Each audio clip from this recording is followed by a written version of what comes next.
Hello and welcome to the DC Charter School Alliance's Living History series.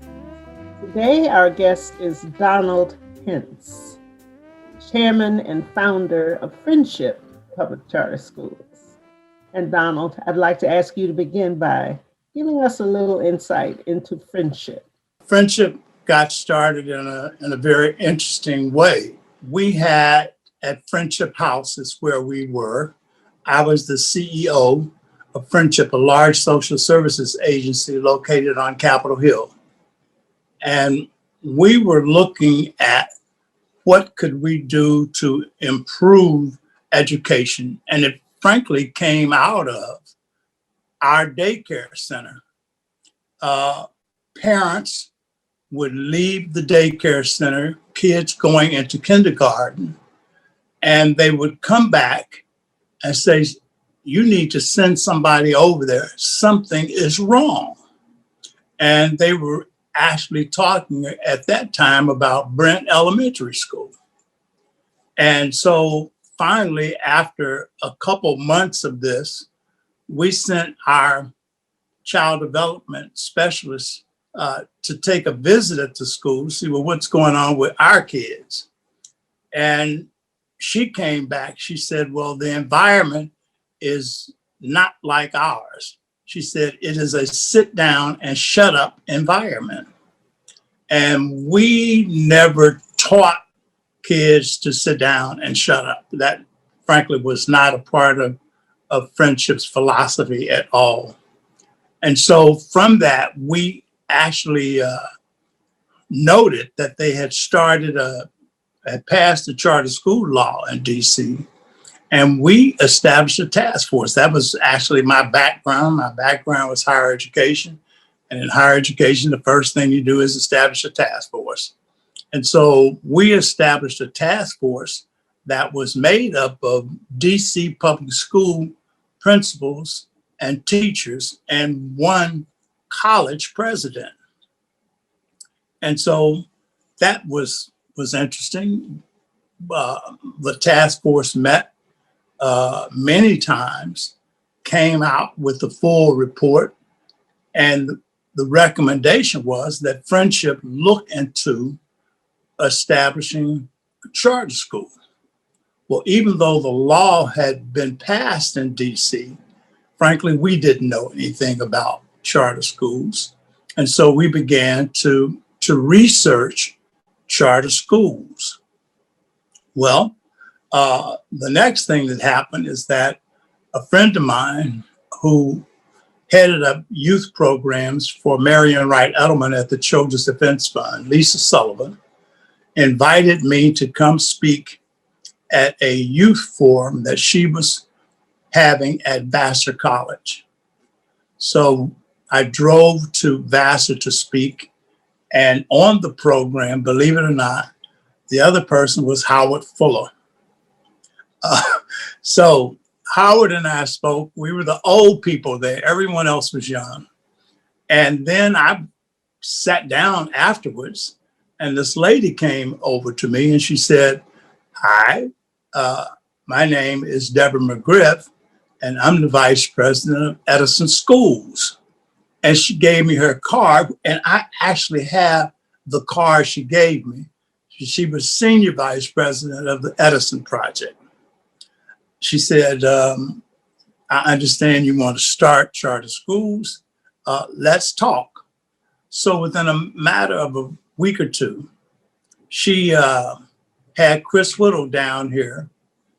We entertained him at a local venue. And at the end, we shook hands and said, we can work together. That was the beginning of Friendship. And after that, we began working toward opening a charter school in the District of Columbia. That was the origin of Friendship Public Charter School. What was public education like in the District of Columbia before charter schools? You mentioned one school, but more generally. Yeah, it was dismal. we had a high school graduation rate of below 50%. And and to think about that is in this day and age is absolutely frightening, knowing that in most instances in this country, if you don't have a college education, and in some cases even advanced education, then you're going to live a reasonably difficult life. It is just in recent years that people are now saying, well, if you learn coding or something like that, but that wasn't the case then. Computers were barely on anyone's radar way back then. But what we saw was things getting progressively worse.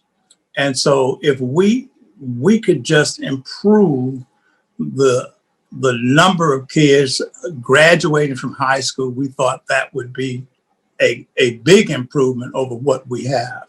And let me tell you what that engendered. Friendship opened as a multi-campus charter school. We're the first multi-campus charter school in the country. And it was always envisioned that our school would have multi-campuses. It was always envisioned that we would go from K through 12. It wasn't until later on that pre-K was added to curricula. But it was always envisioned that they would go from kindergarten through 12th grade.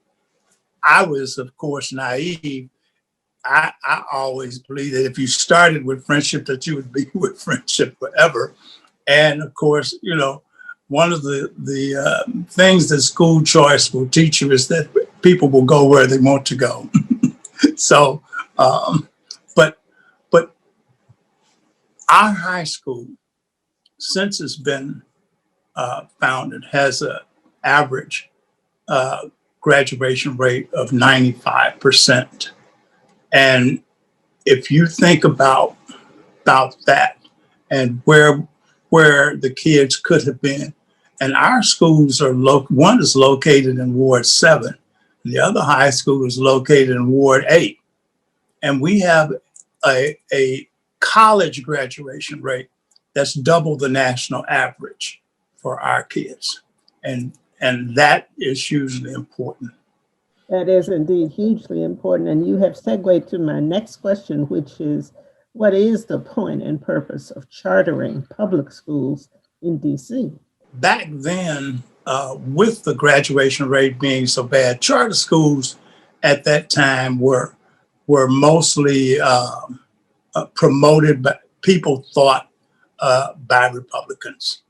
And so the Congress at that time was controlled by Republicans, but the White House was controlled by Democrats. And so the law was put into place. I don't know why. We would say politically, you could always speculate.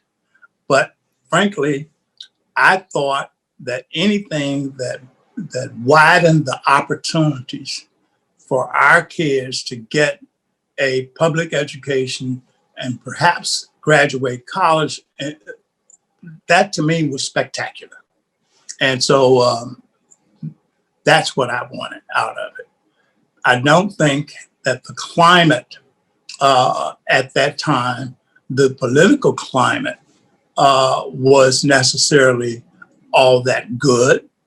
But Congress at that time held a fairly tight rein on DC. And there are a lot of people who say they still do, but they held a fairly tight rein on DC.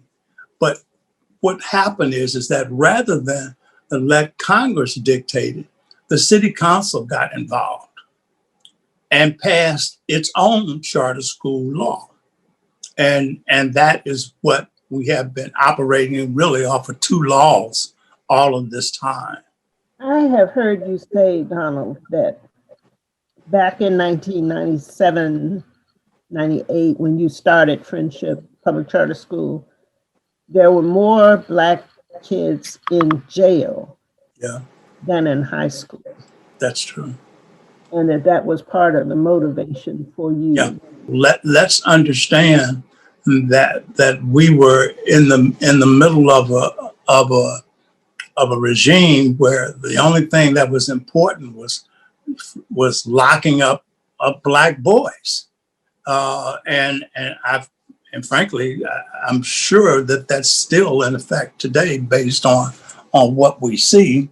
But but we just kept seeing them go to jail. They would barely leave high school. In fact, some of them never finished high school. They would be in the criminal justice system. There was a whole lack of opportunity in this city. There were no internships for black children in Washington, D.C. You couldn't have summer jobs. That's the reason Marion Barry started the summer jobs program, is because there were no opportunities for black youth, period. What has changed over the years? How has the vision changed? How have the implementation processes changed? Where do you see this having gone in almost 20 years now? Charter schools as a concept was so new that when we got started, we used to go from town hall meeting from ward to ward and speak about charter schools and tell people what a charter school was. Now, if that's not new, uh, that that it was like a minstrel show almost. We would go from place to place, and wherever we went, people were willing to listen. And in many cases, the churches or the halls were packed. And of course, we always met our detractors, usually someone who worked in the traditional public school system would be there to say, you don't want your kids going to these schools. They don't know what they're doing, this type of thing. All of that fell by the wayside. And frankly, by the time we opened, it was about the same time that the District of Columbia was bankrupt. And the schools, the schools that were vacant, the city put them up for rent or sale. And so we were busy trying to find locations for our schools, and people were busy trying to keep them from opening, period. But it was really fun. I'm going to tell you, I had a ball because you felt you were on a mission, and you were, every day you got up, you were trying to get closer to the goal. And I started waking up about 4 o'clock in the morning. And unfortunately, I still get up at 4 o'clock in the morning, but I would be in my office by 7 every day, ready to start, ready to push for more. And it was an exciting time from my point of view in DC, that we were getting ready to do something new with education. In 1998, you had 2 campuses. Yes. Now you have 16 In DC. in DC. Yes. And you are also operating in other cities. But has your intention changed? And No, not a thing. what do you see going forward in terms of the political climate changing? Has the vision changed? I think the resistance to charter schools started after Friendship was so successful. And I say that because when we opened, whoever was in charge wouldn't give us the building permits to open our schools. So we were on the September 5th, 1998, had buses lined up in front of our campuses so that we could take our children to the National Zoo in case we didn't get the building permits. And we got the building permits at 5 minutes to 9. That's a fact. And to tell you, we had so planned this that if you have walked into our buildings at 9:30, our teachers were teaching and our children were in class. We were prepared for school. But that wasn't the problem at that time with the authorizers. This was, of course, others who were dipping into, well, we don't want that really. We don't want those schools. Well, we passed that hurdle. And over time, well, charter schools had the right to purchase the building. So knowing me, I'm really not big on other people having power and authority over friendship. So we started to purchase our buildings, and believe it or not, we got a mortgage. If you were to look at it, Bank of America, we were the first charter school that Bank of America gave a mortgage to in the United States. So there are a lot of firsts connected with us. And a couple years after that, we did at that time, what was the largest bond issue at $44.8 million bond issue, and purchased all of our buildings. That was even more exciting because it made the front page of the Wall Street Journal.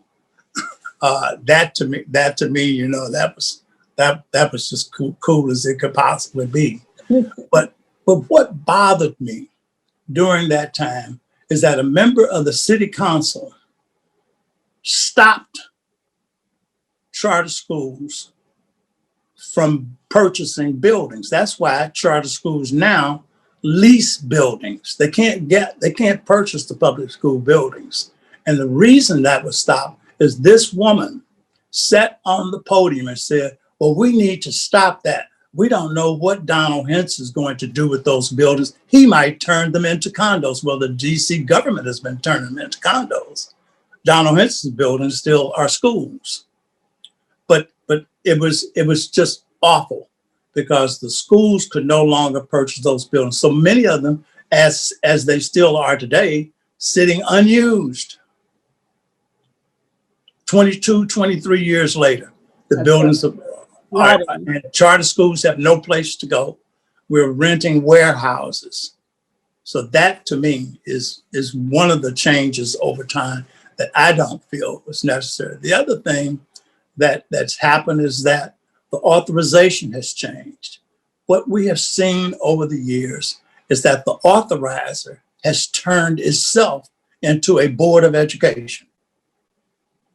And the laws that were passed for charter schools were to provide as much freedom as possible for schools to be innovative, for them to adapt their curriculum and their program to the children they serve. Now, everything is so prescribed that we frankly are not very much different from the DC public school system. And every single year, they force it closer and closer and closer and closer. And clearly what's on the agenda is to turn these schools into one single school system. That is as clear as it could possibly be. Then that defies the original purpose for a charter. Of course it does. And because how can we make that clear and hold on to the original purpose? Well, at some point, the schools themselves are going to have to take a stand. What we have seen too much of in the past is a lot of lollygagging, where the schools, some of them have been in cahoots with the school system so that they could get buildings because their friends were in charge of the DC public schools, that type of stuff. But what you need is an open process that everybody knows. That's what it was. The process was printed in the district register back in the day. And you knew what it took to get a building. This is what you need. This is what you'll do. This is whatever is called for. Now, we're not sure how people get buildings. Okay, there's some smoke and mirrors in the process. Well, another first, I believe, for Friendship is your outstanding athletic program. Would you speak to that? What made you make that decision, and how Oh, did you succeed there? well, that was a big decision, and I'll tell you why. If you had said something to me about athletics, um, I would have been all over you in a very negative way, because my belief is that every time you saw a black kid, somebody wanted to say that he's a basketball player or a football player. Nothing irritated me more than that. And so Friendship was not going to have an athletic program. And it wasn't until a young guy, he was young then, uh, but Mr. Rahim came to me and said, well, let me talk to you about how we can use football to get full room, board, and tuition scholarships for our kids. I said, what? Uh, I said, are you sure? well, that was the conversation. If he had not said anything about full room, board, tuition scholarships, we still wouldn't have any athletics today. But when he told me that, I said, well, let's try this. So he built the program, and we have lots of championship rings, and the one I'm showing you is our newest, and I'm actually thrilled. What we will tell you is that the program has been so successful that the average of football team is higher than the average of the general student population. And we've had football players who've been posse scholars. Everyone is required, the graduates, all of them, leave with full room, board, tuition scholarships. We've had as many as 20, 23, 24 kids leave our school on scholarship in a single year. The program has been quite successful, and I believe it's a very, very positive influence on the student body itself. These are young men for whom college may not even have been in the picture. Never would have been in the picture. To you. And yet we can see 2025 seated at that table on signing day. On signing day, it's beautiful. But the other thing, Ramona, is that we've got 6 guys in the pros. What high school sitting over in Northeast Washington ever would have presumed to have 6 graduates in the pros? It just wouldn't have been thought of. So we believe the program is quite successful. It's quite successful, and the basketball program is coming along, and the programs that involve the young women are coming along. No. Our young women have won 14 straight basketball championships. 14 straight. And by the way, all under the same coach. But they are very, very successful. And I have a beautiful ring from the girls too. That's fantastic. I agree. And another dimension of your comprehensive approach to education is the focus you have placed on the arts, drama, music, the cheerleaders, the drill teams. Tell us about that. Well, anything that has to do with music, you'll probably see me right in the middle of it. I honestly believe that's a high mark for our children to be involved in the arts and to be involved in anything musical. You know, we have done our musicals downtown at the Howard Theater and all of this kind of Lincoln Theater and all of this because it provides a stage for our kids to be seen.